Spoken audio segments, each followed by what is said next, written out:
Hello दोस्तों, मैं Kunal Kumar YouTube channel Kunal Kumar Singh पे आप सभी दोस्तों को इंडियन पॉलिटी के बारे में कुछ विस्तृत जानकारी दूंगा, जिसमें एक टॉपिक हमने उठाया है ESIC, यानी शॉर्ट नेम है ESIC। इसका फुल नेम है ईस्ट इंडिया कंपनी।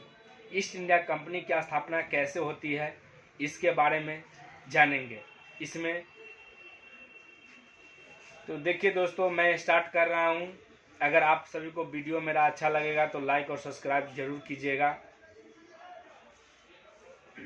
1600 ईस्वी में ईस्ट इंडिया कंपनी, अब देखिए, अब मैंने आपको सन बताया लेकिन इसमें डेट हमने छुपा दिया, डेट भी बता रहे हैं। 31 दिसंबर 1600 ईस्वी को ब्रिटेन की महारानी एलिजाबेथ प्रथम के द्वारा ईस्ट इंडिया कंपनी की स्थापना किया जाता है।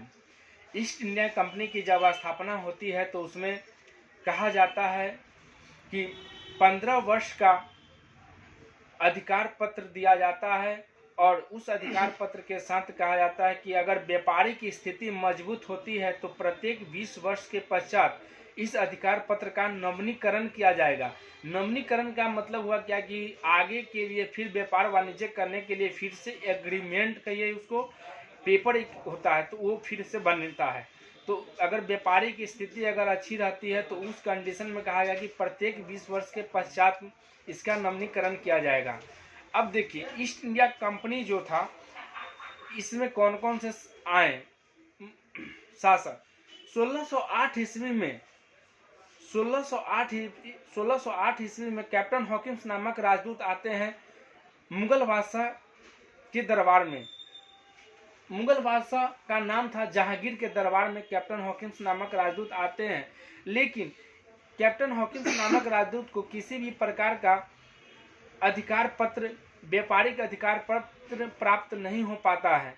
तो फिर से वह पुनः सर थॉमस रो के दरबार में जाते हैं। और तो सर थॉमस रो के दरबार में कब लौटे? 1615 ईस्वी में जेम्स प्रथम का ही राजदूत सर थॉमस रो जहांगीर के दरबार में जाते हैं और व्यापारिक स्थिति में कुछ सफलता हासिल कर पाते हैं।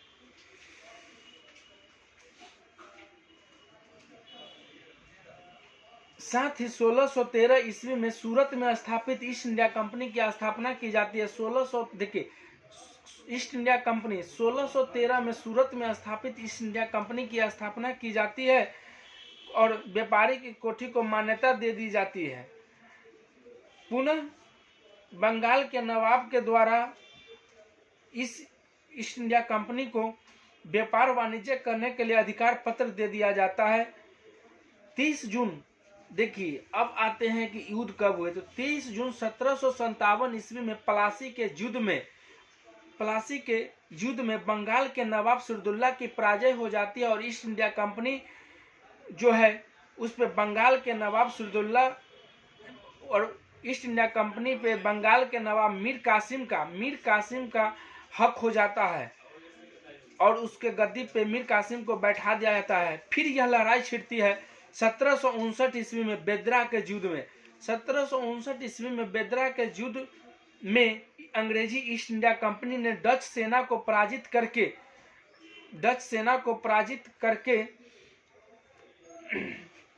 और हरा देती है युद्ध।